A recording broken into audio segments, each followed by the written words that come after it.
Bonjour à tous et bienvenue sur la chaîne d'AutoPlus. C'est avec joie que je vous accueille aujourd'hui du côté du nord de l'Île-de-France sous le soleil pour vous présenter le Citroën C5 Aircross avec sa nouvelle motorisation de 136 chevaux, mild hybride, soit non rechargeable.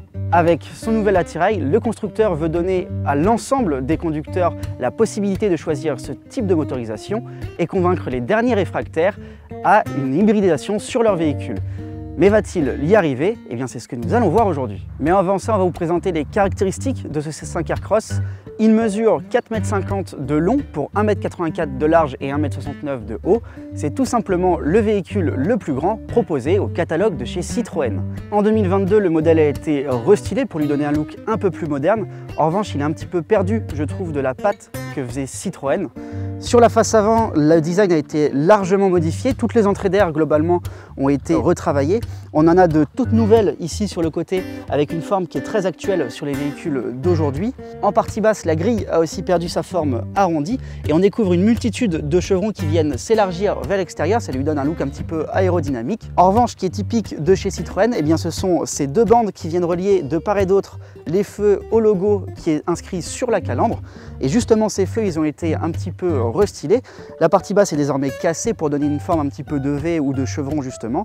Et globalement, je trouve que c'est plutôt bien réussi. Ça lui donne un look et un regard un petit peu plus perçant et beaucoup plus particulier avec du caractère. De profil, en revanche, il y a beaucoup moins de changements. On retrouve toujours les fameux air bump typiques de chez Citroën, avec une baguette chromée qui vient faire le tour des vitres en forme de C et des jantes de 19 pouces sur notre modèle DC.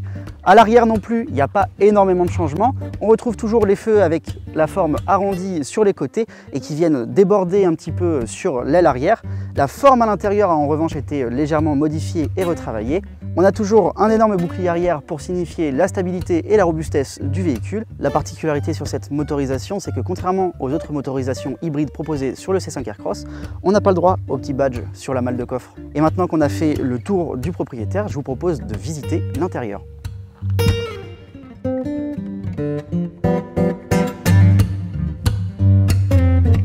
Alors si vous n'êtes pas fan du style Citroën, vous allez un petit peu grincer des dents. On retrouve vraiment la patte du constructeur sur son volant et sur son tableau de bord, même s'il a été un petit peu remis au goût du jour en 2022 en même temps que le restylage et qu'il a des formes beaucoup moins arrondies comme sur l'extérieur finalement. La grande nouveauté, c'est la tablette tactile de 10 pouces qui est située au centre du tableau de bord et c'est sur celle-ci que vous réglerez tous les paramètres de votre véhicule. Elle est en revanche pas forcément très réactive et très fluide, il y a un petit temps de latence quand vous bidouillez avec, mais elle est bien compensée par les touches tactiles et permanentes situées juste en dessous, un petit peu comme à la manière du Peugeot 3008, son cousin de chez Stellantis, et qui viennent en un clic retrouver les principales fonctionnalités du véhicule, et ça c'est toujours très ergonomique. Ce système d'instrumentation, il est combiné à un compteur numérique de 12,3 pouces qui est situé en face du conducteur et qui viendra donner toutes les informations utiles à la conduite, mais aussi sur la motorisation hybride et l'utilisation de son moteur électrique. Et si on l'a vu, le système d'instrumentation a été mis à jour. Là où le C5 Aircross tire vraiment son épingle du jeu, c'est au niveau de son confort, comme souvent chez les modèles de la marque au double chevron. On a le droit à une sellerie en tissu, cuir et ou alcantara sur ce modèle, avec une mousse à forte densité au milieu et une surépaisseur de mousse en tissu. Sur notre modèle DC, on a le droit même à quelques surpiqûres bleues sur les sièges, les contreportes et le tableau de bord pour égayer un petit peu cet habitacle un peu gris, un peu triste. La console centrale a aussi été retravaillée. On a désormais la commande de vitesse directement sous la main du conducteur et non loin le sélectionneur de mode de conduite. À l'arrière, le Citroën C5 Aircross propose 3 sièges indépendants et coulissants pour une modularité imbattable. Ça manque en revanche un petit peu d'espace au niveau des jambes. Et le point fort de cette motorisation mild hybride, c'est le volume de coffre. Celui-ci est à minima de 600 litres et il peut monter jusqu'à 720 litres, là où les versions hybrides rechargeables, à cause des grosses batteries, ne peuvent proposer un volume de coffre que de 480 litres. La bonne nouvelle, c'est que sur notre modèle DC, on a un petit toit panoramique pour un petit peu plus de lumière. Et maintenant qu'on a vu l'extérieur et l'intérieur du véhicule, il ne nous reste plus qu'à en prendre le volant.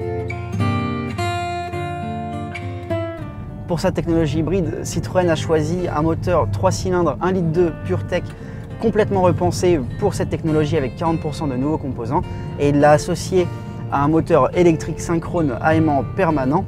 Les deux sont complémentaires, chacun peut venir alimenter l'autre en fonction des besoins du véhicule et ils peuvent fonctionner ensemble ou séparément sans que le conducteur n'ait rien à faire. Et je dois vous avouer que la transition du moteur électrique à thermique, eh bien, on la sent quasiment pas sous la pédale. On va pouvoir l'entendre forcément avec l'enclenchement du moteur thermique. La prouesse de Citroën, c'est d'avoir pris la plateforme thermique du C5 Aircross hybride et d'y avoir ajouté une petite batterie située sous le siège conducteur. Ça permet d'alléger déjà le poids du modèle forcément parce que les batteries sont moins grosses, mais aussi le poids de la plateforme, ce qui fait que le véhicule est forcément moins lourd. Citroën a aussi conçu une nouvelle boîte de vitesse spécifique, la IDCS 6 à double embrayage et 6 rapports. Mais malheureusement, les sensations de conduite dynamique ne sont pas encore au rendez-vous. Il y a vraiment un temps de latence au moment de l'accélération. Il faut vraiment lui laisser prendre son temps à ce C5 Aircross. Et surtout, si on commence à accélérer un peu fort, je vous fais la démonstration en live.